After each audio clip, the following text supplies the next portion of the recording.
অশিক্ষিত একটা লোক, ভারতের মতো একটা আমরা অসম রাষ্ট্রের প্রধানমন্ত্রী, আমরা তার নির্দেশনে চলি না।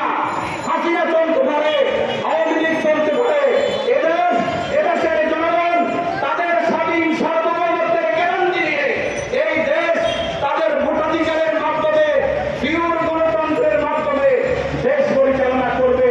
এটাই আমাদের আগামী দিনের সিদ্ধান্ত। পিপলস পাওয়ার পার্টি, আপনারা নামের মধ্যেই শুনতে পেরেছেন, আমরা দেশের জনগণকে ক্ষমতায়ন করতে চাই। প্রশ্ন আসতে পারে, এটা আবার কেমন? এটা একটা নতুন পদ্ধতি, এটা নিউজিল্যান্ডে আছে, গিয়ে দেখেন।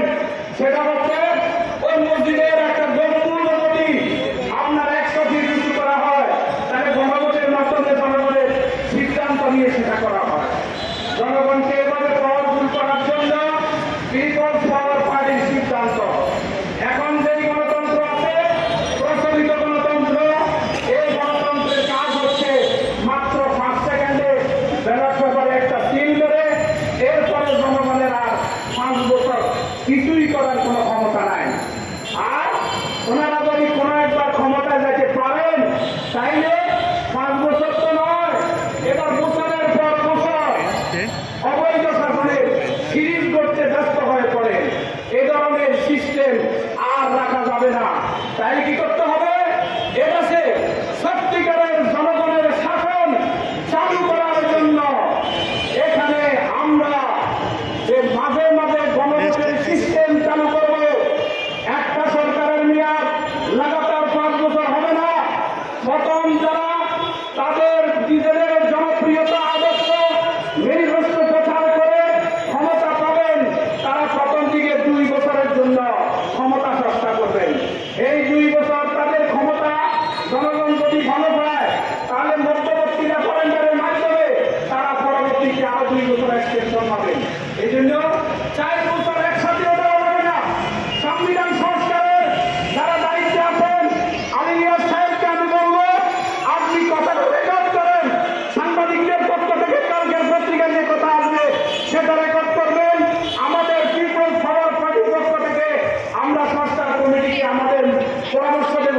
সেই পরামর্শ মোতাবেক বাংলাদেশ একটি ক্ষুদ্র রাষ্ট্র, এখানে জনসংখ্যা বেশি, এখানে মানুষের চাহিদা বেশি, সুতরাং এখানে লাগাতার 4 বছর একসাথে ক্ষমতা দেওয়া যাবে না।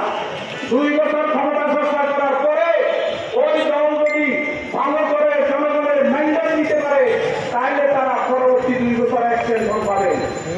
আর কোন প্রধানমন্ত্রী পরপর 2 মেয়াদের পরে আর ক্ষমতায় থাকতে পারবেন না। কারণ আমাদের দেশে শেখ হাসিনা তার লোভের কারণে সে বারবার সারা জীবন ওই রূপ পর্বত 41 ঘোষণা করেছিল। অর্থাৎ আমি হিসাব করে দেখেছি যে জাপানের লোকেরা 27 উঠায় 100 বছর হয়ে পায়। শেখ হাসিনা যদি 100 বছর হয়ে পায়, 120 সাল যায় না।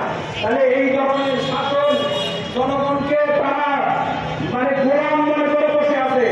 আর জনগণকে তারাই গোলাম মনে করে যারা ওই উপনিবেশিক শাসন পদ্ধতি থেকে শিক্ষা গ্রহণ করেছে।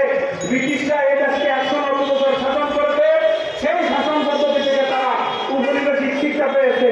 এবং আমি পরিষ্কার দেখতে পাচ্ছি আমার এই জীবনের মধ্যে বিএনপি আওয়ামী লীগ উপনিবেশিক শাসন পদ্ধতি থেকে শিক্ষা নিয়ে তারা দেশ শাসন করতে চায়। সুতরাং এদেশের জনগণকে এদেরকে উত্তরাধিকার সূত্রে পারিবারিক রাজনীতিকে চিরতরে নিষিদ্ধ